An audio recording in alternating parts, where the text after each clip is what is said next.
We all have fires in our lives.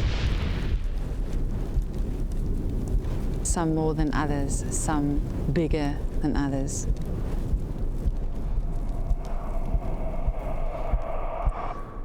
What is your fire?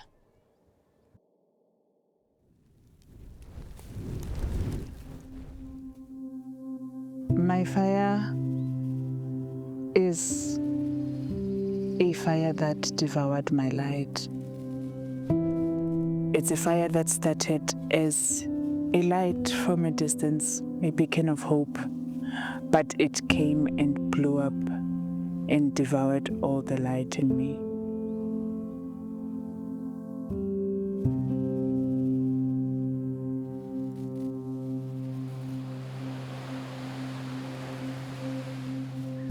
I think the fire started for me as a little girl, you know, in the environment that I found myself in. My dad himself was in a fire as well. For most of my childhood, I never really had the opportunity to be a little girl. As a family, we were constantly on the run.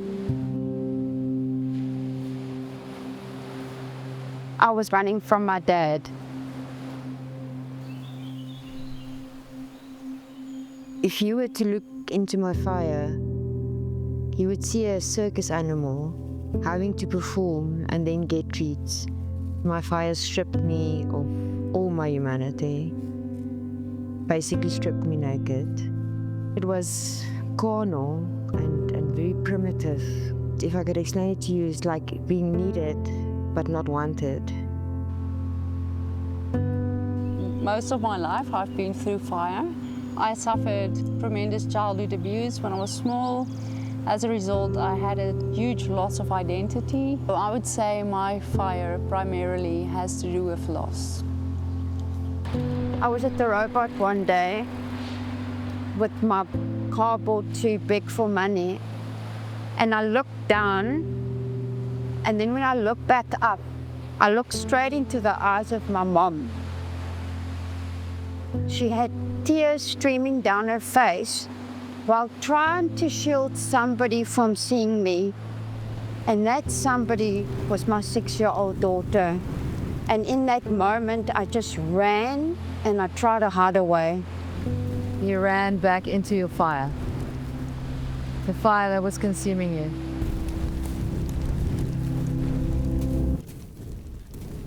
Are you scared of your fire? Because I couldn't envision my life from that point on to say, how will I live? It was the fire on the left, the fire on the right, back and front. So it was the fire all over. At that time, I just couldn't see. That fire made me feel like emotionless, empty, burnt, calloused, basically.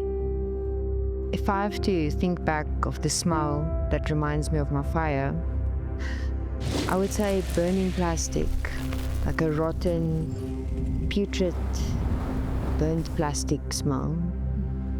As a little girl, I was very angry with his fire and how the flames of his fire affected my life, my mom, and my little brother. We were being burnt from the fire that he was in. So I did not ever worry that I would have that same fire, but I did.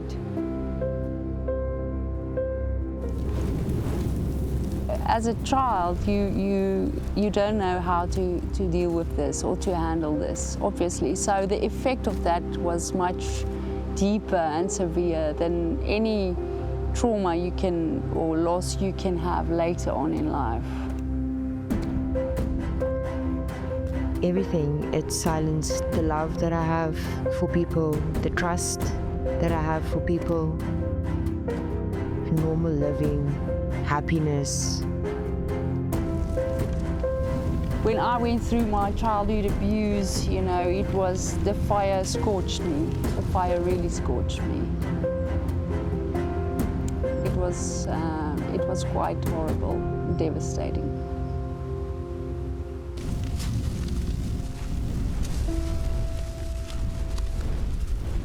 I was scared, very much scared of my fire. But now I embrace my fire. My fire is now a part of me. I live with it and I wear it every single day.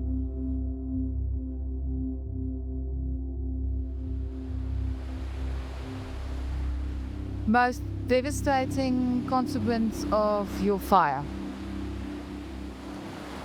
That clearly was losing my kids. Not prison, not the streets. It was something I could still handle, but I think the emotional thing of knowing that I lost my kids was very devastating to me. And you also lost a finger. Yes, I lost a finger.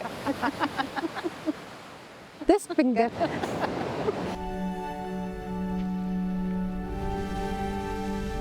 Do you sometimes ask, why this fire?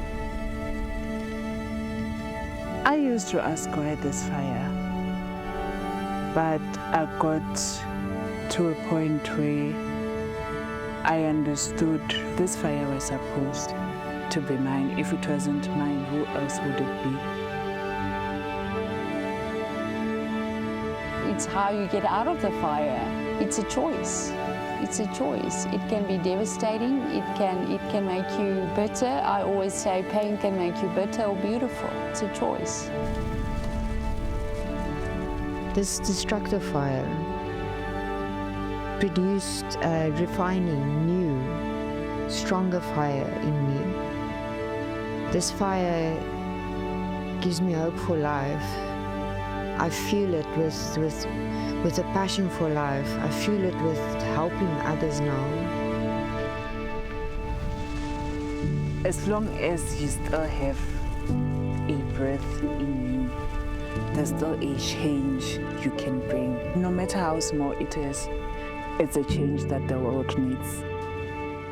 I do think about the time that I've lost, special moments, birthdays of my kids and my mom and my sister, milestones that I didn't have, doing things that normal people do, and I do have a little bit of regret about that.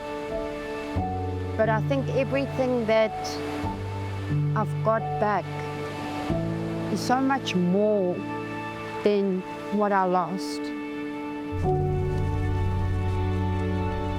Regardless of what fire you've been through, life goes on, and you have to fight fire with fire. And the end, you know, beauty will come from ashes if you choose it.